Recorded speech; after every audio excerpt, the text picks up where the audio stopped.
चालू कर दिया हमने, चलो ओके डन। हाँ तो हमने अल्कोहल का प्रिपरेशन कंप्लीट कर लिया है, अब हम स्टार्ट कर रहे हैं फिनॉल का प्रिपरेशन, ठीक है। और फिर कुछ क्वेश्चंस करेंगे आज, ठीक है। फिर मैं समोसा लेने जाऊंगा, हाँ, और तब आप लोग पढ़ोगे। उसका मैनेजमेंट मैंने ऐसे किया है कि मैं यहाँ पे नेट कनेक्ट करके यूट्यूब चैनल अपनी जो स्टार्ट कर देंगे, इसका एक्सरसाइज स्टार्ट कर देंगे, तो उसके क्वेश्चन रन होते रहेंगे यहाँ पे 1 2 3 4 5 6 7।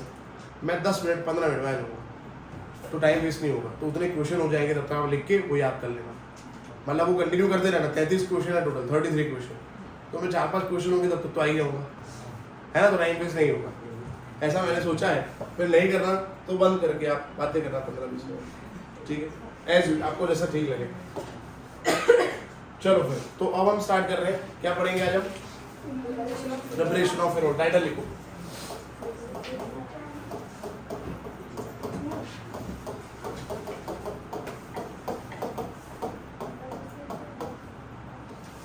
दोस्तों कल ऐसा नहीं है, ये कल बहुत इजी है कल से, क्योंकि कल क्या था, अल्कोहल बनाया था, और अल्कोहल मतलब ROH, तो उधर R चेंज हो सकता है, हाँ हो सकता है ना, methanol, ethanol, propanol, butanol, double bond आ गया, कुछ भी आ गया। यहाँ फिनॉल में क्या, फिनॉल के स्ट्रक्चर में कुछ चेंज हो सकता है। फिनॉल मतलब क्या, तो इसका मतलब यहाँ जो प्रिपरेशन पढ़ेंगे ना, वो एक ही रिएक्शन होगा। फिर ऐसा नहीं कि इसके देखो R चेंज कर दो, ऐसा कुछ हो ही नहीं सकता, समझ आया, है ना। तो फिनॉल के सभी प्रिपरेशन में एक ही रिएक्शन है। सबसे पहले हम फिनॉल बनाएंगे फ्रॉम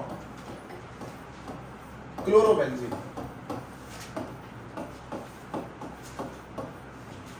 बेंजीन पे लेंगे Cl, क्लोरोबेंजीन, इससे हम बनाएंगे फिनॉल। अब आप सबको याद है कैसे बनाएंगे, एग्जैक्टली, बहुत बढ़िया, पढ़ लिया आपने। मैंने फिनॉल के 4 में से 3 प्रिपरेशन वी ऑलरेडी स्टडीड। तो क्लोरोबेंजीन में क्या डालेंगे, थोड़ा तरीका लंबा है यहाँ पे, इतना इजी तरीका नहीं है, पर रिएजेंट सही है। NaOH डालेंगे, वो ध्यान रखो, इसमें से बोर्ड में 2 थ्योरी बनती है, 4 में से 2 थ्योरी बोर्ड में बनेगी गुजरात बोर्ड, तो ध्यान रखो। तो क्लोरोबेंजीन में NaOH डालेंगे, तो शुरू करेंगे पहले तो क्लोरोबेंजीन से। सबस्ट्रेट हमारा क्लोरोबेंजीन है यहाँ पे,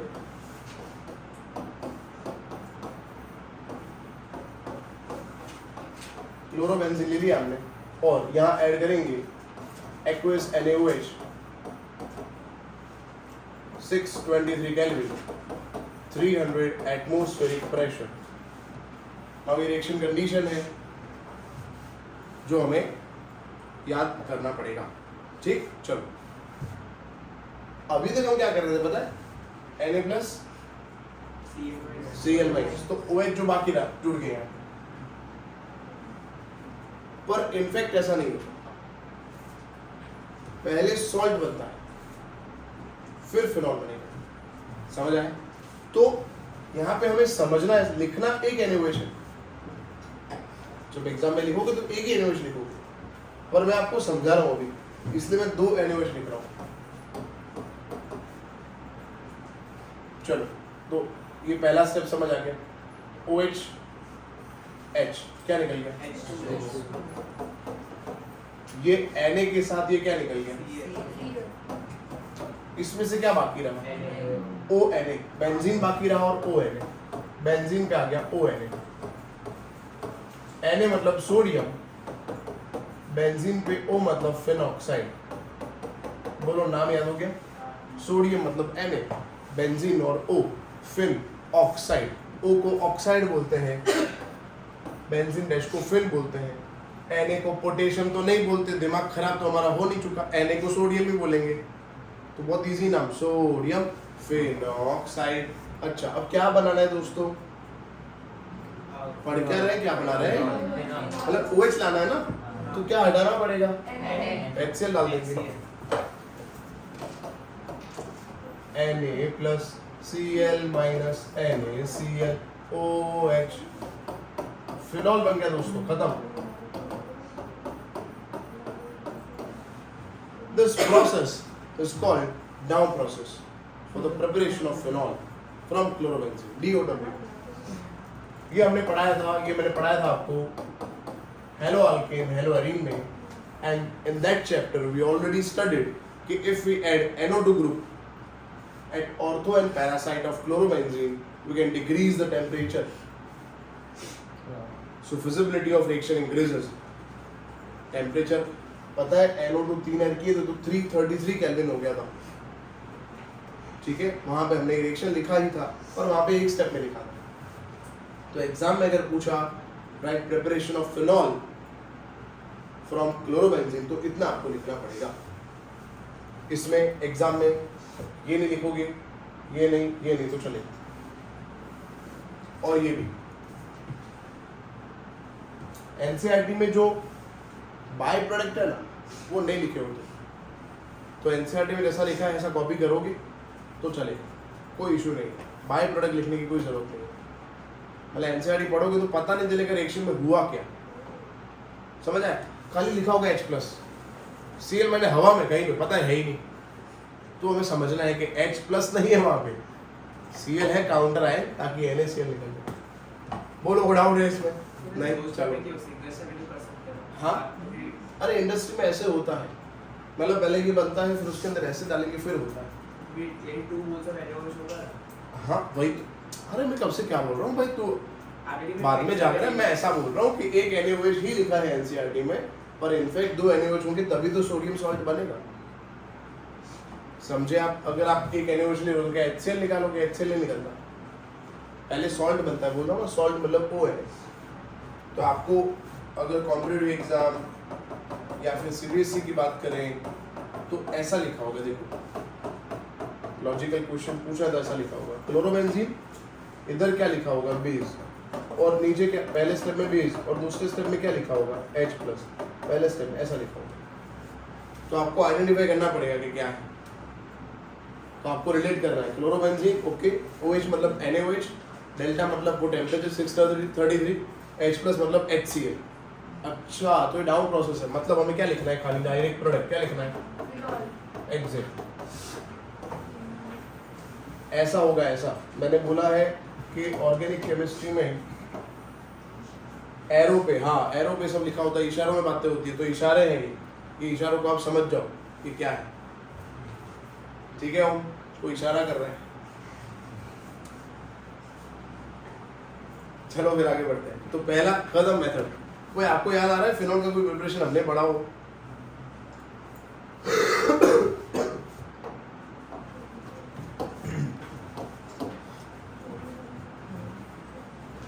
बीडीसी से बनाया था फिनॉल, किससे? हाँ, बीडीसी में पानी डाल दिया था, hydration of BDC. Then BSA का लिक्विफिकेशन किया था हमने, ये नहीं आता, कोई बात नहीं, चलो कोई बात नहीं। दूसरा preparation from sodium benzene sulphonate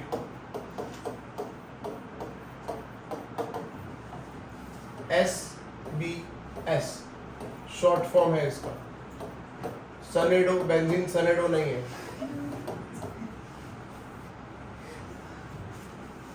easy, book में बहुत इजी वे में लिखा है, पर वो तरीका आपको समझ नहीं आएगा।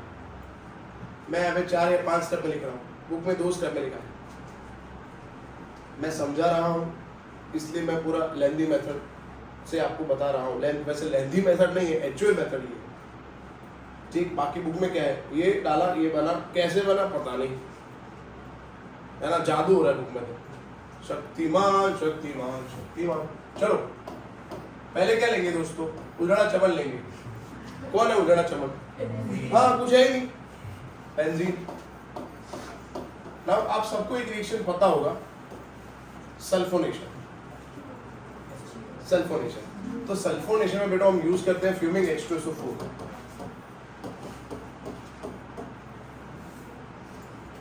अब इसमें से क्या होगा, देखो यहां से O और H निकल जाएगा, H2SO4 में से क्या निकाल दिया, और यहां से निकाल दो एक H, H2 हट गया, तो लिखने की जरूरत है नहीं। और अभी तो हम समझ रहे हैं, तो घर जाके पता क्या चलेगा क्या निकला। तो ठीक है, एग्जाम में नहीं लिखना है क्या माइनस हुआ वो। ठीक, चलो आगे। यहाँ से क्या निकला बेटा? एक O एक H है, तो अगर OH गया तो बाकी रहा SO3H। तो ये बन गया बेंजीन सल्फोनिक एसिड। क्या है ये? BSA। क्या है ये? पहला step clear. Sulphonation of benzene gives BSA। We already studied 5 reactions: nitration, sulphonation, halogenation, alkylation. हाँ तो वही है सल्फोनेशन। ठीक। अच्छा दोस्तों, ये एसिड है कि बेस? बेटा एसिड लिखा है।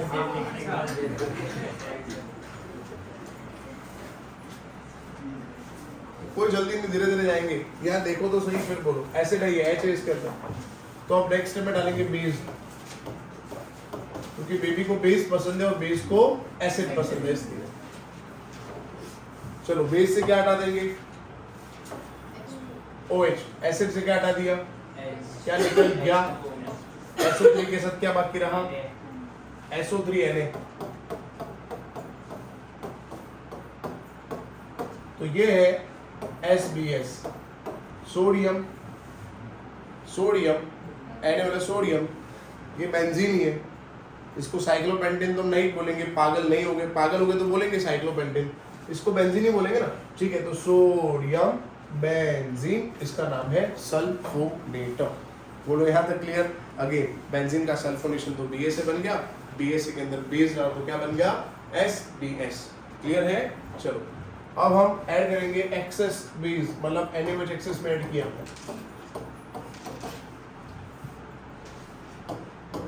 तो देखो यहाँ से हट गया Na2, यहाँ से हट गया SO3। क्या हट गया?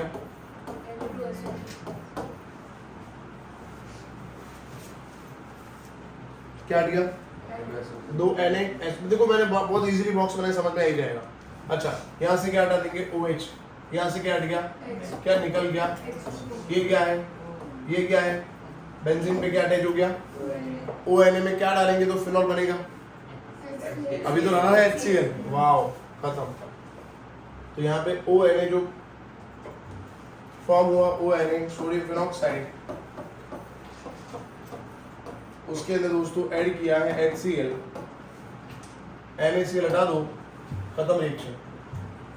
Na प्लस Cl माइनस, ये बन गया OH। बेंजीन पे OH बन गया फिनॉल। अब एनसीईआरटी में ऐसे नहीं लिखा। हाँ देखो, 2 Na और SO3, Na2। अच्छा, OH के साथ क्या निकल गया? यहाँ से क्या बाकी रहा? यहाँ से क्या बाकी रहा? मेरा ना ONA। फिर तो पता है लास्ट में यही तो किया, HCl डाला हमने, NaCl हट गया, फिनॉल बन गया।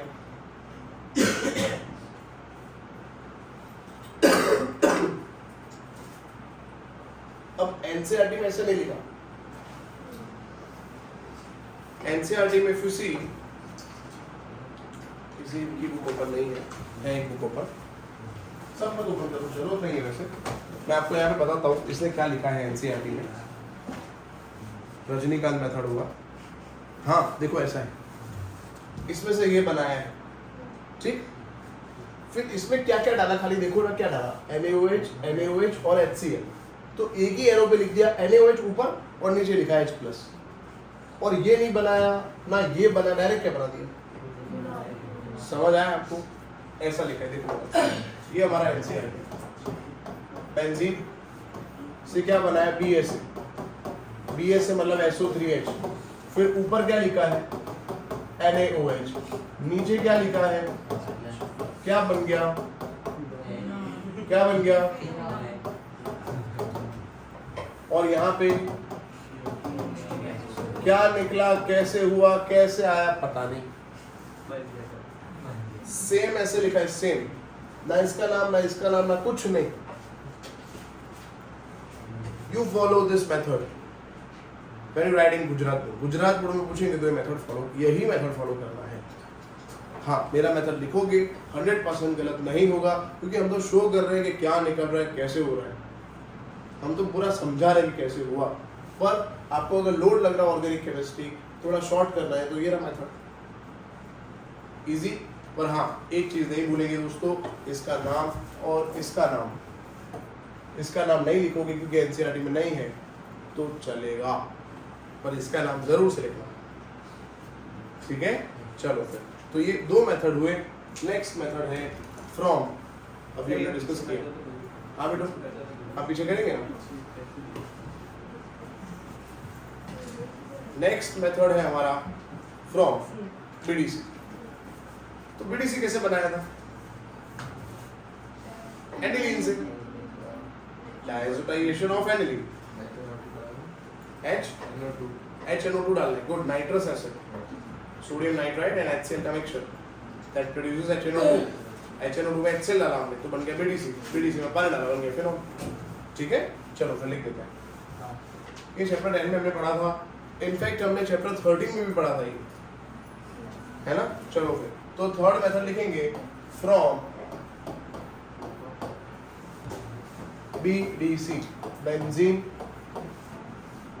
डायएज़ोनियम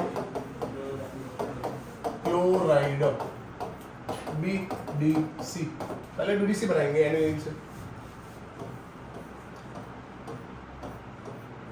एनिलीन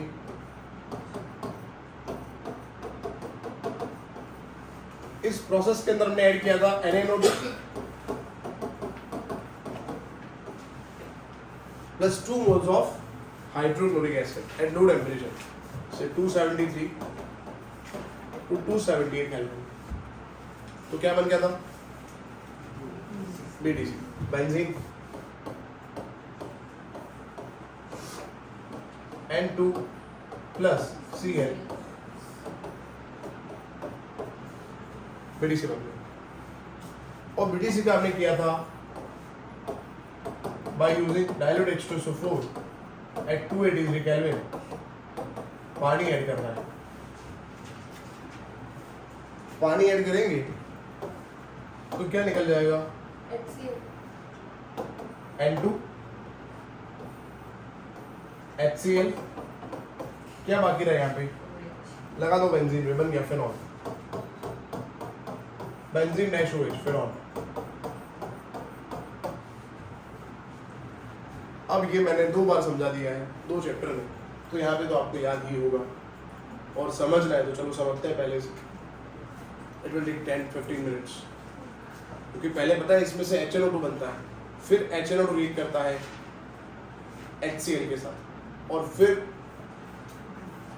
पहले हटता है 2H2O NaCl, फिर BDC बनता है। और ये रिएक्शन तो समझा ही दिया मैंने, HCl निकल गया, N2 निकल गया, OH। क्लियर है। फोर्थ मेथड है दोस्तों from cumin, last method phenol का प्रिपरेशन का। फ्रॉम लिख दिए सबने? चलो फिर फ्रॉम क्यूमिन, क्यूमिन मतलब isopropyl benzene. Fourth method from CuMe, cumin. Cumin एक कॉमन नेम है, सो दिक्कत तो रहेगी कि क्यूमिन मतलब क्या, तो आपको याद करना पड़ेगा। क्यूमिन मतलब आइसोप्रोपाइल बेंजीन। चलो फिर बेंजीन पे आइसोप्रोपाइल ड्रॉ करेंगे।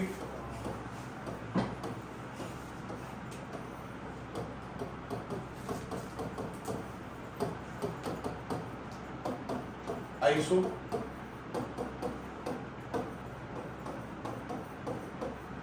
प्रोपाइल बेंजीन, इसका दोस्तों हम करेंगे ऑक्सीडेशन, तो एरो पे ओनली लिखना है O2।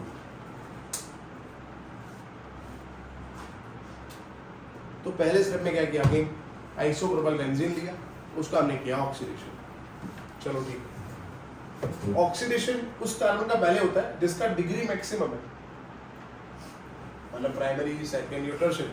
तो टर्शियरी का ऑक्सीडेशन जल्दी होता है, पर फिर वो डबल बॉन्ड में नहीं होना चाहिए, तो फिर इसका मतलब ये 3 कार्बन में से ही चॉइस करना पड़ेगा, क्योंकि ये सब डबल बॉन्ड है।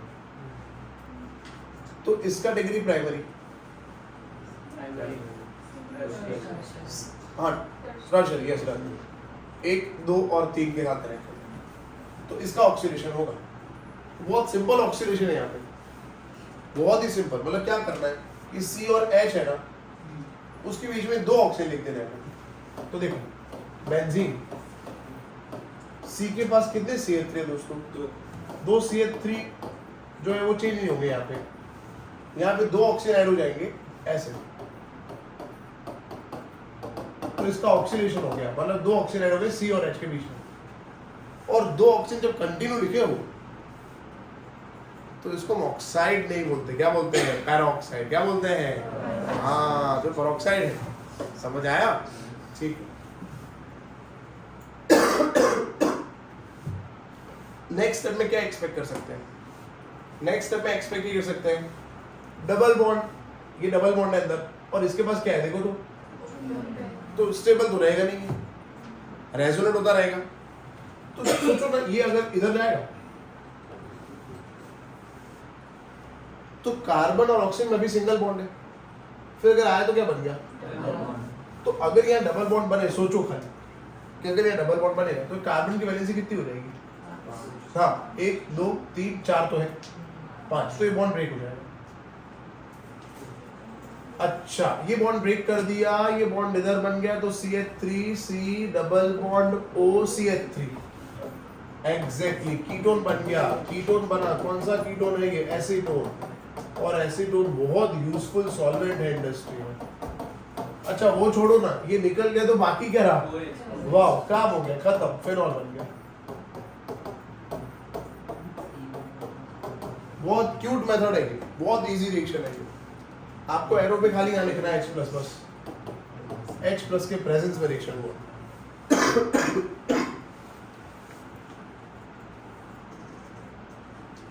तो ये रिएक्शन बहुत इजी नहीं हो गया, हमें एरो पे O2 और H+ लिखना है बस। तो हमने क्यूमिन लिया, ऑक्सीडेशन किया, तो ये क्या बना? क्यूमिन हाइड्रो, क्या बोला था ऑक्सीजन को हमने? Yes, cumin hydroperoxide. और फिर हमने H+ डाला तो फिनॉल बन गया।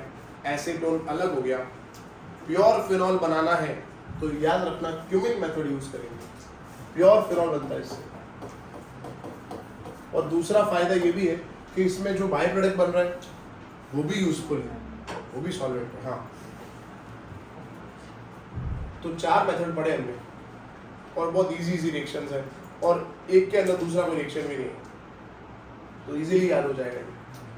पहला था क्लोरोबेंजीन, दूसरा है बेंजीन का सल्फोनेशन, फिर बेस डाला हमने, तीसरा है BDC बनाया, पानी डाल दिया, और चौथा क्यूमिन ऑक्सीडेशन, और फिर H+ डाला था, फिनॉल बन गया। इजी। चलो अब हम थोड़ा ब्रेक लेंगे। ब्रेक मतलब पहले कुछ क्वेश्चंस करेंगे और फिर नया टॉपिक फिजिकल प्रॉपर्टी स्टार्ट करेंगे। ठीक है, चलो शुरू करते हैं। बुक्स है आपके पास तो ठीक है, ओपन करो, नहीं है तो फिर मैं क्वेश्चन यहाँ पे लिखता हूँ, आंसर डिस्कस करता हूँ। अभी तक जो हमने पढ़ा ना वो उसके क्वेश्चंस ले रहे हैं, एग्जाम्पल जो है अंदर वो लो। बुक चाहिए आपको?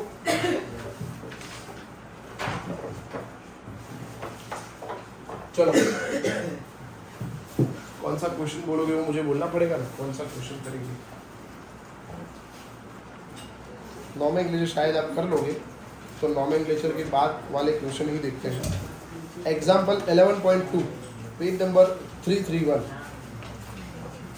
और एग्जाम्पल इंडेक्स 11.4 11.5 पेज नंबर 333। तो पहले 331 ओपन करो, बोलो आशीष। 331 पे पेज नंबर 331 पे क्या है? इंडेक्स है कि एग्जाम्पल है? ये कौन सा है? बोलो क्यों? ठीक है, लो मैं क्वेश्चन बोल रहा हूँ। क्वेश्चन है दोस्तों, use the structure and IUPAC names of the product expected from the following reactions. First reaction is catalytic reduction of butanol. Butanol का कैटलिस्ट के प्रेजेंस में रिडक्शन। समझ आया? वर्ड समझ आया? कैटालिटिक रिडक्शन समझ आया? चलो फिर ब्यूटेनॉल से ब्यूटेनॉल बनेगा। कल तो समझाया था Al का OL होना है, और ब्यूटेनॉल जो है वो तो एल्डिहाइड है, तो एल्डिहाइड के रिडक्शन से तो अल्कोहल ही बनता है। यहाँ पे कितने H ऐड होंगे और यहाँ पे भी हो गया ना, CH3 CH2 CH2 CH2 OH।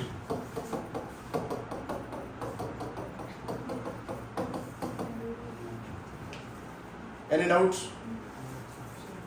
Please. लिखा है जो H2 ऊपर लिखा है हाँ कोई फर्क नहीं पड़ता। फर्क तो पड़ता है जब दो रिएजेंट है तो फिर ऑर्डर में लिखना पड़ेगा। जैसे कि ये इसमें 1 में OH और 2 में H लिखना, ऊपर नीचे हो गया तो गड़बड़ है। हाँ तो फिर तो रिएक्शन हो ही नहीं रहा। अभी यहाँ पे तो एनआई कैटलिस्ट है और H2 जो है वो हाइड्रोजनेशन के लिए हाइड्रोजन ऐड हो रहा है तो चलेगा।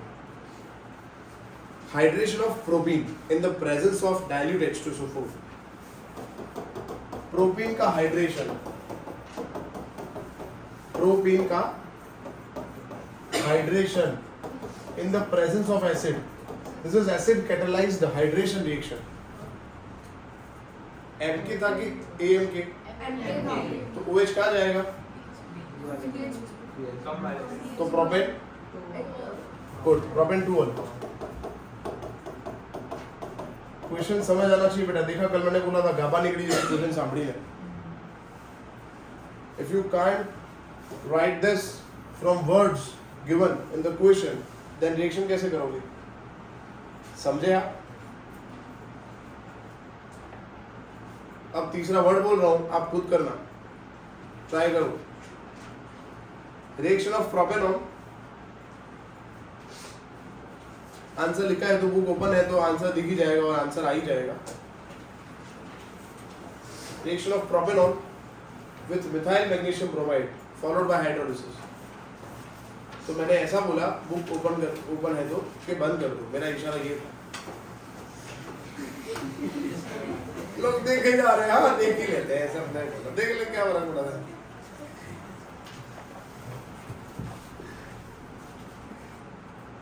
Reaction of propanol with methyl magnesium bromide followed by hydrolysis. Grignard है, क्या बनेगा? गुड। पहले तो प्रोपेनॉल का सही स्ट्रक्चर सब ड्रॉ करो, मैं देखता हूँ सबके नोट्स में देख रहा हूँ प्रोपेनॉल का स्ट्रक्चर लोग क्या ड्रॉ कर रहे हैं। Reaction of propanol with methyl, OH बोलना नहीं है, रुको मैं आ रहा हूँ चेक करने। Followed by hydrolysis. प्रोपेनॉल का structure you don't know, you don't know structure of propanol, you don't know structure of propanol, you don't know structure of propanol, गलत है। अभी तक किसी को नहीं पता प्रोपेनॉल का स्ट्रक्चर, बताओ बेटा आप तो कुछ तो देखो। प्रोपेनॉन लास्ट में सफिक्स क्या है? ऑन है। ऑन मतलब क्या? तो क्या ड्रॉ किया आपने?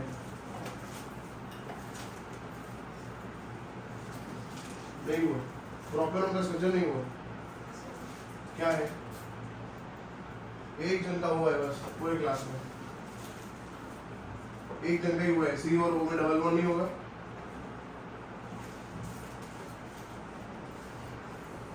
हकीकत पता चली अभी?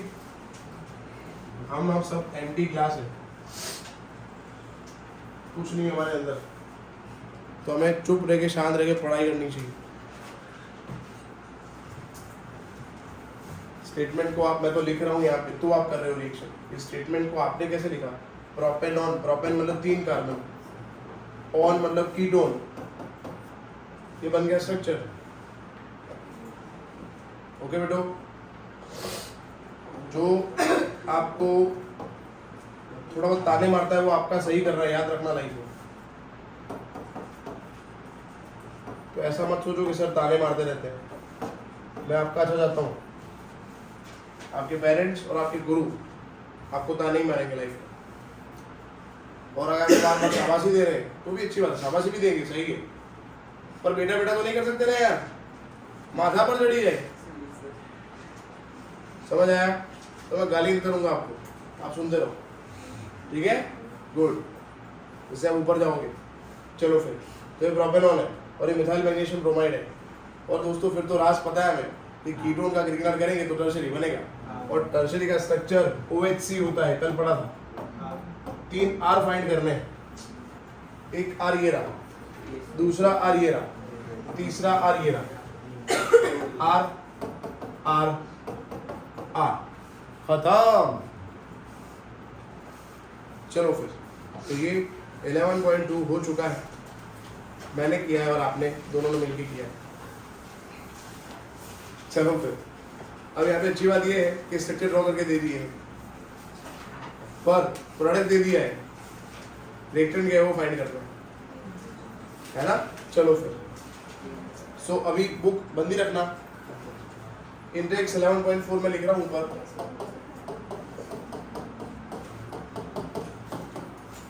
क्वेश्चन सुनो। Show how are the following alcohols prepared by reaction of suitable Grignard on methanol. So you are given HCHO, you need to find this Grignard and you are given the product that is alcohol. So you find Grignard reagent. आपको क्या find करना है? RMgX में R क्या है वो find करना है, मुझे मत बताओ, अपने नोटबुक में लिखो, मैं चेक कर रहा हूँ सबका। आपको क्या फाइंड करना है, समझ आया क्या? Grignard फाइंड करना है, RMgX इधर लिखना है आपको क्या है वो। मिथेनॉल तो 2 बार दे ही दिया है और दोनों बार प्रोडक्ट भी दिया है। पहला प्रोडक्ट ऊपर लिखा है, दूसरा प्रोडक्ट नीचे लिखा है, देखो।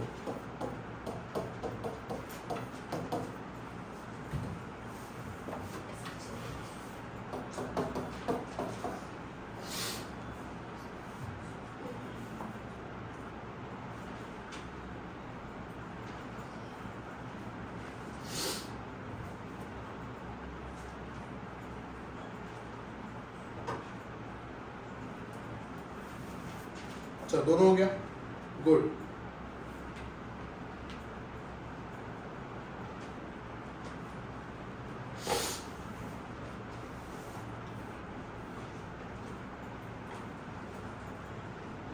चलो आगे बढ़ते हैं।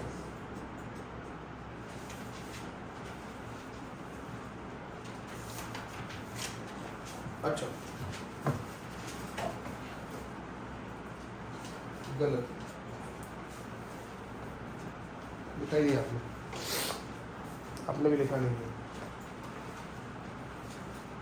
सही आंसर, सही आंसर, गुड, दोनों आंसर सही, दोनों आंसर सही,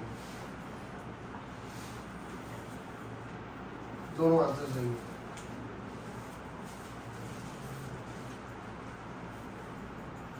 गलत, गलत, दोनों एलिमेंट कैसे लिखेंगे? ग्रीनर लिखना है बेटा। दूसरा ही बताया कि है। हाँ गुड, उसके साथ क्या जोड़ेंगे? तो जो लिखा उसके साथ MgX, बोलो। ये वाला भी हो गया। हाँ, उसके साथ MgX जोड़ दिया, अबे MgX जोड़। हाँ, बस बस हो गया। गलत, ठीक है। अरे सुनो ना, मीथेनॉल से, मीथेनॉल प्रोडक्ट में क्या इम्पार्ट कर रहा है? मीथेनॉल से CH2OH आएगा, तो उसके अलावा क्या बाकी रहा? तो ये R है हमारा, मीथेनॉल क्या इम्पार्ट कर रहा है? CH2OH, तो क्या बाकी रहा? साइक्लोहेक्साइल। समझ आया? इजी। चलो फिर 11.5 रिएक्शन लिखा है, प्रोडक्ट लिखना है आपको। पहला रिएक्शन,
चलो हो गया, पहला हो गया। सब हो जाने चाहिए, कितना इजी है।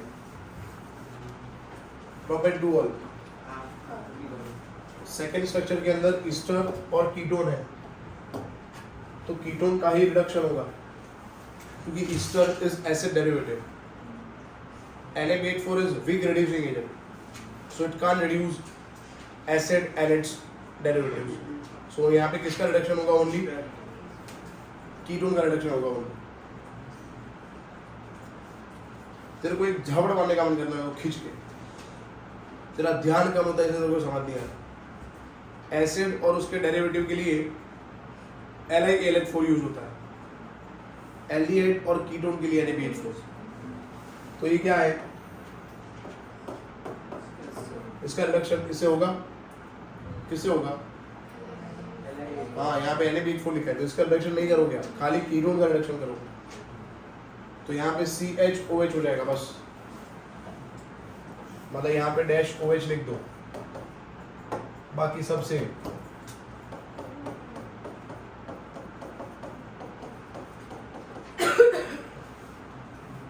ये ग्रुप ऐसे ही लिख दो, खाली यहाँ पे एक H ऐड हुआ। अब साइकिल में H ऐड हुआ तो वो थोड़ी लिखने की जरूरत है, खाली ऊपर H लिख दो। यहाँ पे तो पता ही है, इस कार्बन पे OH आएगा।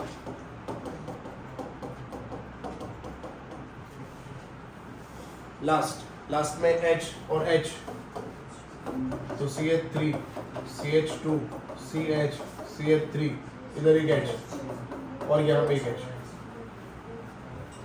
समझ आ रहा है बेटो? चलो फिर गुड। अब कोई क्वेश्चन बाकी रह नहीं रहा, अब हम नया टॉपिक स्टार्ट कर सकते हैं। क्वेश्चंस हो चुके हैं जो इसमें थे, एग्जाम्पल इंडेक्स में थे वो। अब हम फिजिकल प्रॉपर्टी स्टार्ट कर रहे हैं, नया टॉपिक, और फिर हम स्टार्ट करेंगे केमिकल प्रॉपर्टीज। चलो फिर शुरू करेंगे, लेट्स गो।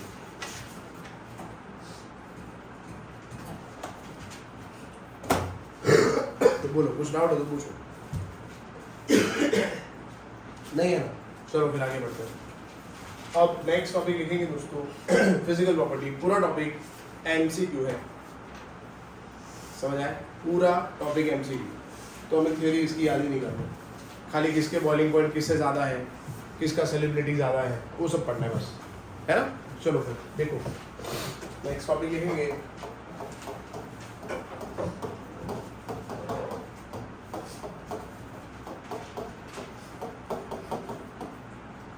Physical properties. पहले जैसे कि आपको पता ही है, हम फिजिकल प्रॉपर्टी में डिस्कस करते हैं इंटरमॉलिक्यूलर फोर्स ऑफ अट्रैक्शन, क्योंकि जिसका इंटरमॉलिक्यूलर फोर्स ऑफ अट्रैक्शन ज़्यादा, उसका बॉइलिंग पॉइंट ज़्यादा होगा, कॉमन सेंस। और अभी हम कौन सा ग्रुप पढ़ रहे हैं?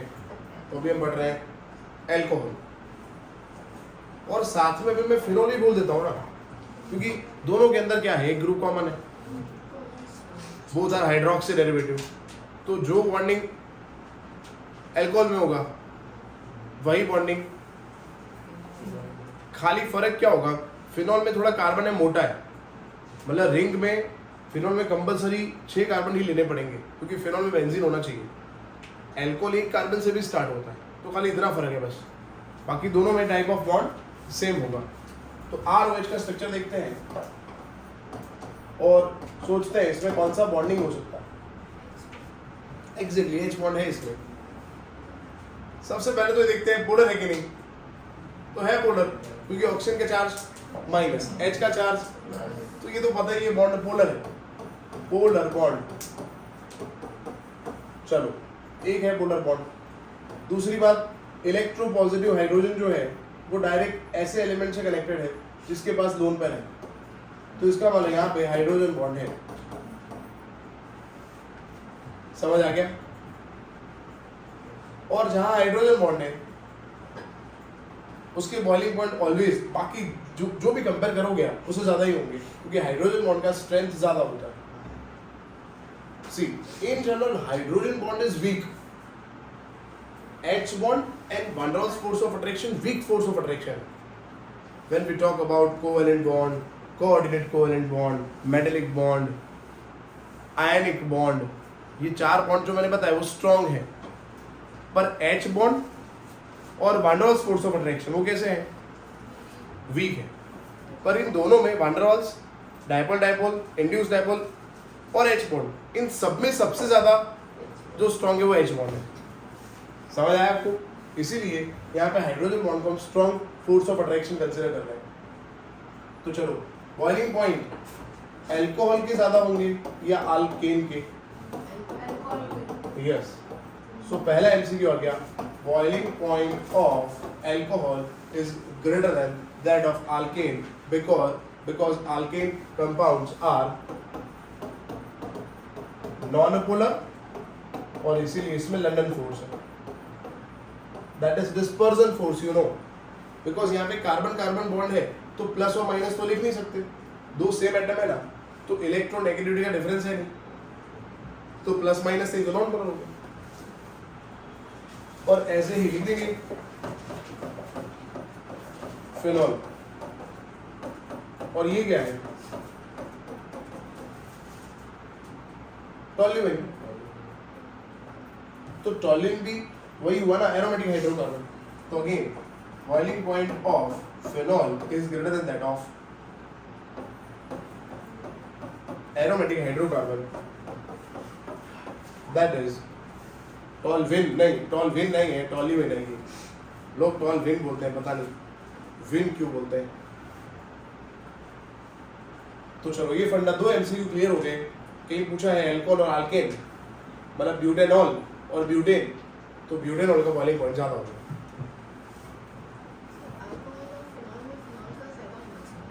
हाँ, यस, बट फिर क्योंकि फिनॉल का इसलिए ज्यादा है क्योंकि फिनॉल में नंबर ऑफ कार्बन ज्यादा है, इसलिए। हाँ, डिस्कस कर रहे हैं अभी। सही हुआ, फिनॉल का बॉइलिंग पॉइंट इससे ज्यादा होगा अल्कोहल से, क्योंकि ये 6 कार्बन से ही स्टार्ट होता है। ठीक। हाँ, तो अल्कोहल के अंदर कौन सा बॉन्ड है दोस्तों? क्या बोला हमने? हाँ, तो ऐसा कुछ होगा, देखो H बॉन्ड ऐसा होगा, मतलब अल्कोहल के अंदर ये O और H में H बॉन्ड नहीं है, ये O और H का तो कोवेलेंट बॉन्ड है। यहाँ पे देखो शेयरिंग ऑफ इलेक्ट्रॉन, एक गिफ्ट इसकी, एक गिफ्ट इसकी, मतलब एक एक गिफ्ट शेयर कर रहे हैं, तो एक एक इलेक्ट्रॉन शेयरिंग ऑफ इलेक्ट्रॉन वाला कोवेलेंट बॉन्ड।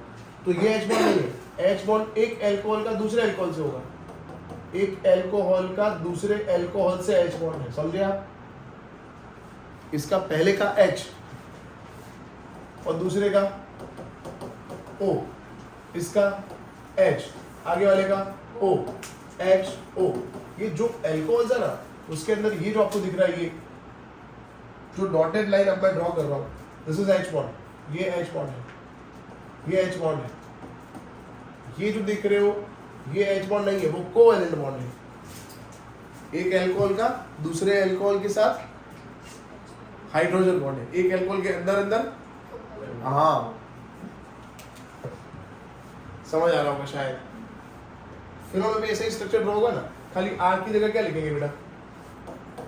बेंजीन लिखेंगे ना, OH OH, इसका H इसके O के साथ, तो H बोलेगा मेरे सामने वाली खिड़की। समझ आ रहा है? इजी है, बहुत इजी है। तो फिगर ड्रॉ करना है तो फिगर तो बहुत इजी है, ROH ROH या benzene OH benzene OH benzene OH benzene OH। तो summary of the story is boiling point of hydroxy derivative is greater than that of any hydrocarbon. Boiling point of hydroxy derivative, that is alcohol and phenol, is greater than that of hydrocarbons. हाँ, समझ आ गया बेटा? अब हम competition के अंदर add करेंगे ether.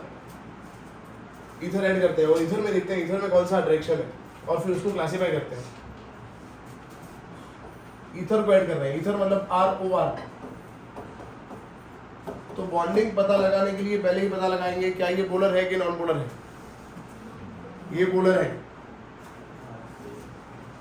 क्योंकि इसमें ऑक्सीजन है। ऑक्सीजन का चार्ज, कार्बन कैसा होता है? तो हो गया ना carbon carbon positive oxygen negative, तो प्लस माइनस मतलब देखो बहुत इजी है, प्लस माइनस पता लगाना बहुत इजी है, बिकॉज अगर कोई 15 16 17 से है तो नेगेटिव और 14 के आगे कोई है तो हाँ, तो नॉन पोलर वही है जिसमें दोनों एटम सेम है, carbon carbon, nitrogen nitrogen, oxygen oxygen, fluorine fluorine, sulphur sulphur, phosphorus. समझ गए होंगे आप, 12th खत्म होना है बेटा, अब पता होना चाहिए पोलर नॉन पोलर क्या होता है। 15 16 17 वाले सब नेगेटिव, बाकी सब, तो उन दोनों के बीच में बॉन्ड है तो वो बॉन्ड पोलर है। तो यहाँ पे बॉन्ड है ना, ये 16 का है और ये 14 का है, ऑक्सीजन ग्रुप 16 में है, कार्बन ग्रुप 14 में है, तो इसका मतलब यहाँ -2 डेल्टा यहाँ। तो ईथर कैसा है, ईथर है पोलर, तो एक ईथर दूसरे ईथर से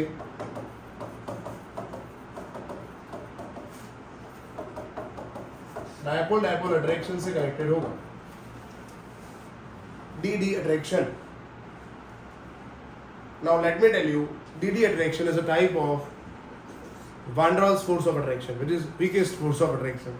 तो हम इसका बॉइलिंग पॉइंट कंपेयर करेंगे अल्कोहल के साथ एग्जैक्टली, तो अल्कोहल का ज्यादा होगा, फिर कौन आएगा, अल्केन के ईथर, ईथर, क्योंकि ईथर पोलर तो है ना बेटा, ये तो निठल्ला, ये तो पोलर ही नहीं है, इसमें तो प्लस माइनस ही नहीं है, तो अट्रैक्शन का ही इसमें। तो तीनों को क्लासिफाई करेंगे तो पहले अल्कोहल, ईथर, वेरी गुड। चलो फिर तो नेक्स्ट एमसीक्यू लिखो, boiling point of alcohol is greater then ether is greater then alkane. Next point दोस्तों, अब हम ऐड कर रहे हैं aldehyde and ketone. Let's see aldehyde और कीटोन में कौन सा अट्रैक्शन है, और फिर उनको देखते हैं किसमें कहाँ क्लासिफाई करेंगे।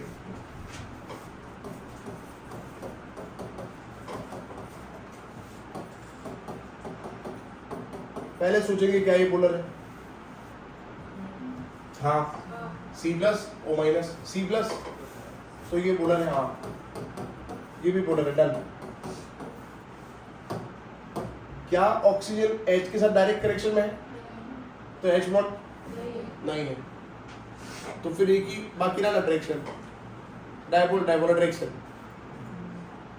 तो ईथर में भी तो सर वही लिखा था, हाँ तो लिखा था, पर यहाँ पे C और O में सिंगल बॉन्ड है, यहाँ पे C और O में, तो इसका डी अट्रैक्शन उसके डी अट्रैक्शन से ज्यादा स्ट्रॉन्ग होगा ना, क्योंकि इसमें C और O में पाई बॉन्ड है, उसमें पाई बॉन्ड नहीं था, तो इसमें भी लिख दो डायपोल डायपोल अट्रैक्शन। और यहाँ भी डी LJ मत लिखना, डायपोल डायपोल अट्रैक्शन लिख दिया हमने। पर हमें ये पता चल गया कि इसका स्ट्रॉन्ग है उससे, तो उससे आगे होगा ना, ये दोनों आगे होंगे ना, इन दोनों में कौन सा होगा, तो जिसमें R ज्यादा उसका molecular weight, molecular increase, boiling point increase. Wow, किसका ज्यादा बताओ, क्योंकि इसमें 2 R है, मतलब 2 कार्बन है, यहाँ पे कितने कार्बन है, एग्जैक्टली, तो दोनों में किसका मॉलिक्यूलर वेट ज्यादा होगा, जिसमें कार्बन ज्यादा है, किसमें कार्बन ज्यादा है, तो ऑर्डर क्या बना, alcohol.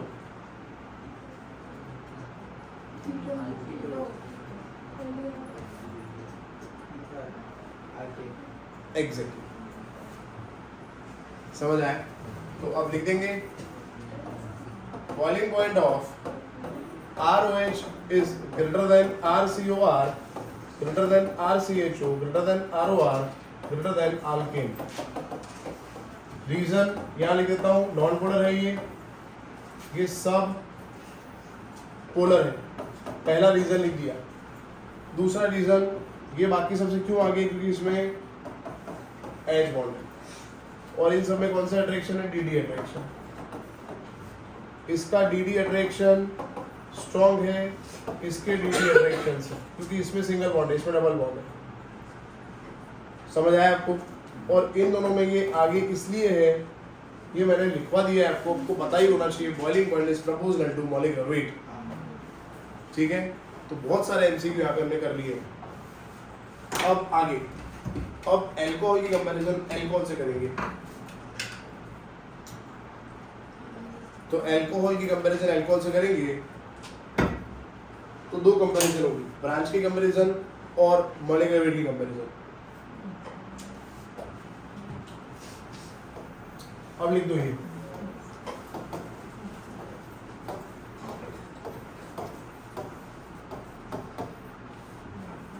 boiling point is proportional to molecular weight and inversely proportional to। पहला वाला पॉइंट कब अप्लाई होगा? जब नंबर ऑफ कार्बन अल्कोहल में अलग अलग है।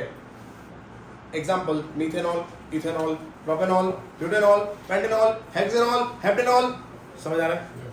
कार्बन इंक्रीज करोगे तभी तो मॉलिक्यूलर वेट इंक्रीज होगा। तो एग्जाम्पल, मीथेनॉल का बॉइलिंग पॉइंट कम है इथेनॉल से, क्योंकि इसका मॉलिक्यूलर वेट ज्यादा है। दूसरा एग्जांपल, प्रोपेन 1-ऑल एंड प्रोपेन 2-ऑल, किसमें ब्रांच है? 2-ऑल में ब्रांच है। ब्रांच है तो बॉइलिंग पॉइंट। दो एग्जांपल लिख दो, तुरंत याद आ जाएगा क्या करना है। जिसमें ब्रांच ज्यादा, और इन दोनों में देखा आपने, इन दोनों में नंबर ऑफ कार्बन सेम है, तो ये पॉइंट ब्रांच वाला तभी अप्लाई होगा जब हम बात कर रहे हैं आइसोमर्स के बारे में, और ये तभी अप्लाई होगा जब हम बात कर रहे हैं होमोलॉगीज। होमोलॉगीज के बारे में बात कर रहे हैं। होमोलॉगीज मतलब different member of homologous series, methanol, ethanol, propanol, butanol and so on. तो ये सब बात खत्म हो गई, बॉइलिंग पॉइंट के बारे में चर्चा होगी। एक लास्ट पॉइंट जो आगे मैंने बताया था,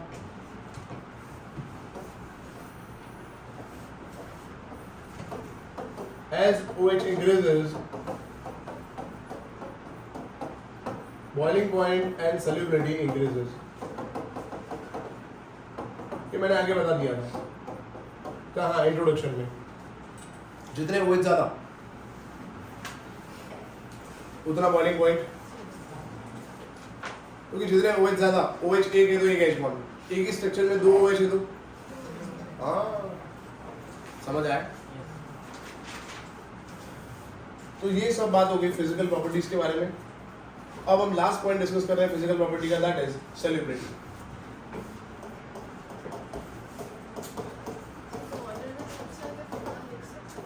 सॉरी नहीं,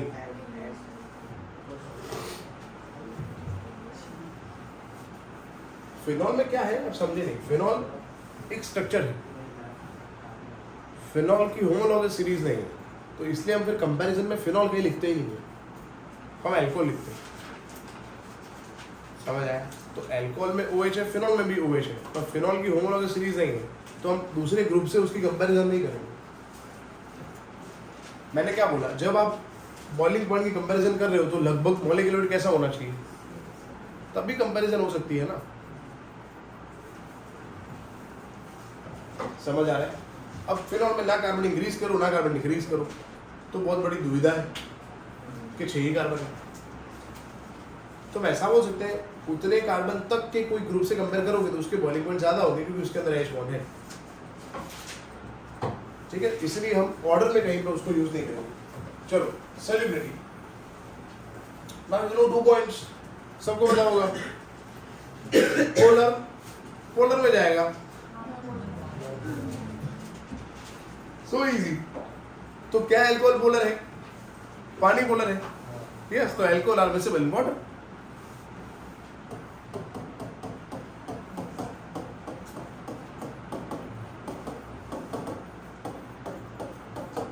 पूरी मत लिख देना, अल्कोहल का सॉल्युबल इन पानी पूरी।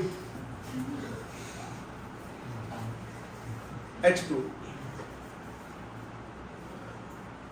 क्योंकि जब जो हमने अभी H1 बनाया था ना, पानी के साथ भी ऐसे ही बनेगा ना। खाली अब यहाँ पे क्या करोगे, ROH HOH, ROH ROH कुछ पेपर में और कुछ आया नहीं है तो ये ड्रॉ कर देना 50 पेज तक, जरूरत तो है नहीं। पानी ज्यादा था हमारे पास और आता कुछ है नहीं। चलो तो ये डन है। अच्छा, but we already studied solubility is proportional to and inversely proportional to, तो जितना मॉलिक्यूलर वेट ज्यादा, हाँ, क्योंकि जितना मॉलिक्यूलर वेट ज्यादा उतना हाइड्रोफोबिक पार्ट बढ़ता जाएगा। जैसे मिथाइल, इथाइल, प्रोपाइल, ब्यूटाइल, ये सब हाइड्रोफोबिक पार्ट है, which is non polar part. तो पोलैरिटी किसकी वजह से है? अल्कोहल की पोलैरिटी किसकी वजह से? OH की वजह से, अल्काइल की वजह से नहीं है। अल्काइल तो हाइड्रोफोबिक पार्ट है, तो जितना हाइड्रोफोबिक पार्ट ज्यादा उतने कार्बन ज्यादा, हाइड्रोफोबिक पार्ट ज्यादा, मॉलिक्यूलर वेट ज्यादा, मॉलिक्यूलर वेट ज्यादा, सॉल्युबिलिटी कम। समझ आया आपको? कहीं पे ऐसी कमेंट लिखी है कि phenols are insoluble in water, तो you support that comment. Phenols are, ऐसा कहीं लिखा है तो, क्योंकि फिनॉल में कितने कार्बन है? ओके, यस, कार्बन बहुत ज्यादा है, तो कैसे सॉल्युबल होगा पानी में? तो याद रखना आगे, फिनॉल की जब रिएक्शन करेंगे ना किसी से, तो पानी के प्रेजेंस में नहीं करेंगे। मतलब फिनॉल का कोई रिएक्शन हम पढ़ेंगे केमिकल प्रॉपर्टी, तो एरो पे कहीं पे ऐसा लिखेंगे पानी यूज कर रहे हैं। नहीं समझ आ रहा? हाँ, अगेन अल्कोहल का रिएक्शन करेंगे लैब में तो पानी यूज कर सकते हैं। हाँ, क्यों? फिनॉल में पानी यूज कर सकते हैं क्योंकि उसमें कार्बन ज्यादा है। तो उसमें कौन सा सॉल्वेंट यूज करेंगे? Organic solvent, non polar organic solvent like ether, alcohol, acetone, benzene, naphthalene, toluene, ये सब THF यूज कर सकते हैं। पर एक्चुअली क्या है पता है, मैंने आगे आपको बोला था कि एक रिएक्शन के लिए एक ही सॉल्वेंट, एक ही रिएजेंट होता है। तो आपने जो अभी तक सॉल्वेंट पढ़े सब मिला के कहीं पे भी ऐड कर दो, वो नहीं हो सकता। इन जनरल जो मैंने बोला, अल्कोहल, बेंजीन, नेफ्थलीन, फिर टोल्यूइन, ईथर, एसीटोन, ये सब यूज करेंगे। फिर CS2 यूज करते हैं, क्लोरोफॉर्म यूज करते हैं, CCl4 यूज करते हैं, पर वो अलग अलग रिएक्शन में अलग अलग सॉल्वेंट्स हैं। उसका भी रीजन है। उसका रीजन ये है, आपने सॉल्वेंट डाला, ठीक, अभी तो क्या है, हम रिएक्शन पढ़ रहे हैं, तो अभी तो हमने इधर लिखा, एरो पे कुछ लिखा, प्रोडक्ट खत्म। हम प्रैक्टिकली सोचे तो ऐसा है कि एक ही बीकर में रिएक्टेंट भी है, सॉल्वेंट भी है, रिएजेंट भी है, प्रोडक्ट भी है, और हमें इसमें से क्या एक्सट्रैक्ट करना है बताओ? ओके, तो प्रोडक्ट का नेचर ऐसा होगा, सॉल्वेंट का नेचर, रिएजेंट का नेचर, इन सब पे डिपेंड करता है कि कौन सा सॉल्वेंट यूज करेंगे। क्योंकि at the end of the reaction, क्योंकि रिएक्टेंट तो प्रोडक्ट बन गया, अच्छा, पर सॉल्वेंट तो रह गया ना। सॉल्वेंट का काम था खाली रिएक्शन करना, तो सॉल्वेंट को क्या करना पड़ेगा? एक्सट्रैक्ट क्या करना पड़ेगा? हाँ, क्रिस्टलाइजेशन और बहुत सारे टेक्निक्स हैं, इलेक्ट्रोफोरेसिस, बहुत सारे टेक्निक है। इससे हमें सॉल्वेंट को एक्सट्रैक्ट करना पड़ता है। फिर वो डिपेंड करता है रिएक्शन कंडीशन पे, इसलिए अलग अलग रिएक्शन में अलग अलग सॉल्वेंट यूज करते हैं। समझ आया? ठीक है। फिर तो जो जिसका मोटापा ज्यादा, मॉलिक्यूलर वेट ज्यादा, उसका सॉल्युबिलिटी कम, सॉल्युबिलिटी कम है तो फिर कौन सा सॉल्वेंट ट्राई करेंगे? Organic solvent. तो याद रखना, higher members of alcohol are soluble in OS, organic solvent. Higher member of alcohol, higher member, higher carbon containing,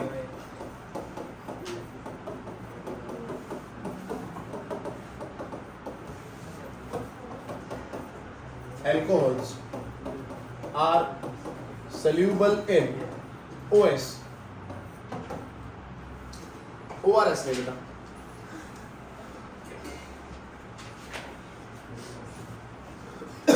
साढ़े 10 हुए। लोग तो कब से 1 मिनट देख ही रहे होंगे, ये मैंने देख के बता दिया। सोचे होंगे क्यों देर बता देंगे, केडियो लायो तो कुर्ता किला 7 लाइफ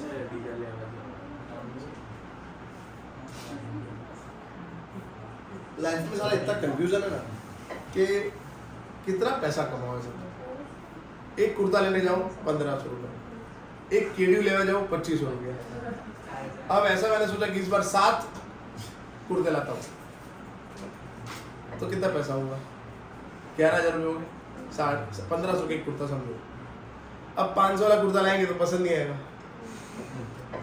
चलो 500 वाला समझो, 7 पैसा। 3500। अरे रे बहुत बड़ा अमाउंट है। फिर सोचते एक ही लाते हैं ना, चलता है। बहुत कंफ्यूजन है इसमें। चलो ये डर है, लेट्स गो अटैक करेंगे इसके क्वेश्चंस पे, देखते हैं आप कर पाते हो कि नहीं। ये सब पहले पढ़ा दिया और फिर हम स्टार्ट करेंगे CP, that is chemical properties. Book आप ओपन नहीं करोगे क्योंकि अंदर आंसर है।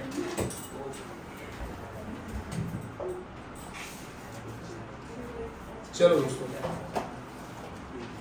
पहला क्वेश्चन आपके स्क्रीन के सामने है। एग्जाम्पल है दोस्तों ये 11.3 नंबर का, जिसमें pentane 1 ol, butane 1 ol, butane 2 ol, ethanol, propane 1 ol, methanol. नहीं बेटो, ये कंटिन्यू है सब।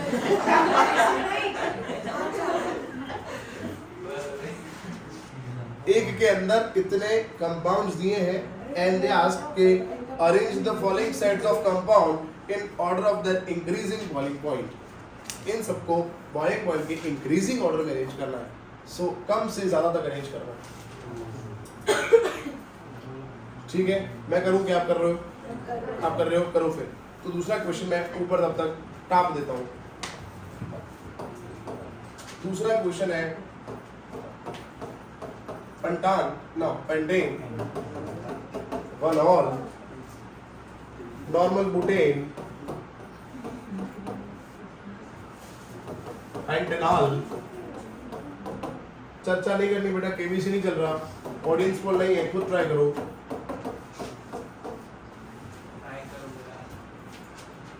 चलो बेटो,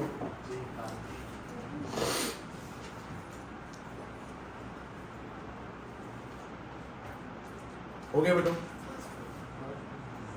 ये भी करना है ना बेटा, करो।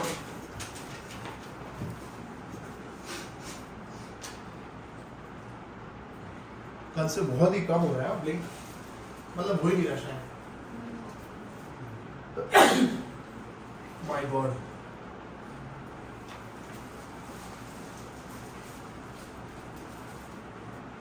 બધું બાજુ વાળા જ કરવાનું, લગ્ન કર્યા પછી બી આવું કરે હે? એક તો પોતાનું હોવું જોઈએ ને। દીપ લગીશ તારી ભાઈ બાપને હું ભરવા લઈ જાઉં બેટો।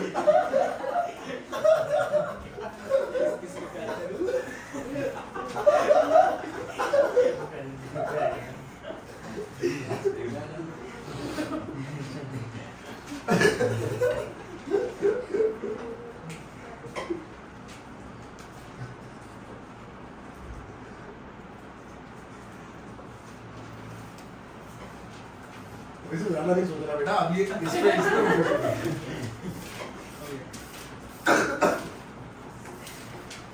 चलो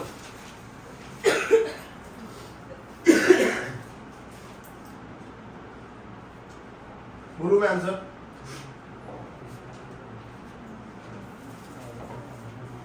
आंसर बोलूं?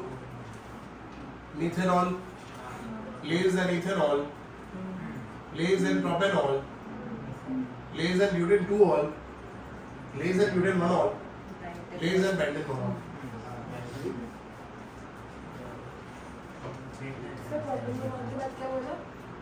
बोलिए बेटा।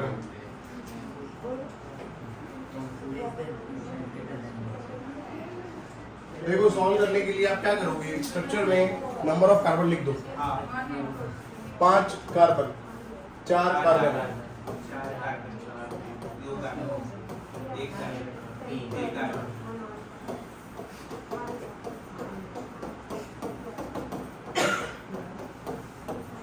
तो U2 है, पहले आ रहा है, तो इसी की वजह से पहले आ रहा है। चलो यहाँ तक डन। 1 और 2 होल में ब्रांच है तो बॉइलिंग पॉइंट हाँ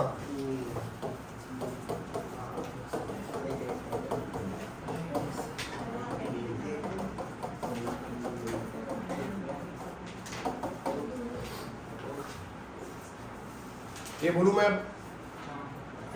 N butane, ethoxy ethane, pentanol, pentanol, क्योंकि ये अल्कोहल है, ये एल्डिहाइड है, ये ईथर है और ये अल्केन है। कोई डाउट है तो पूछो। अभी हमने ऑर्डर को लिखा, अल्कोहल, कीटोन, एल्डिहाइड, ईथर और अल्केन, तो वही तो है। तो एक क्वेश्चन अगर आपसे हो गया है तो समझ लो टॉपिक जो मैंने पढ़ा है वो समझ आ गया है। अब हम नया टॉपिक स्टार्ट करेंगे, that is CP, chemical properties. आर तभी कंपेयर होंगे जब हमने टाइप ऑफ बॉन्ड कंपेयर कर लिया है। टाइप ऑफ बॉन्ड कंपेयर करेंगे फिर आर लिखेंगे। चलो अब हम स्टार्ट कर रहे हैं chemical properties. Next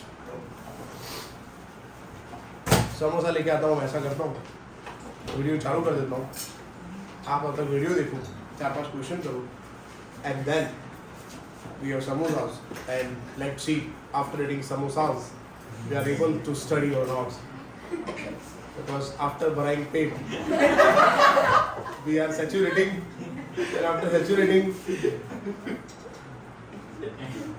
will sewing.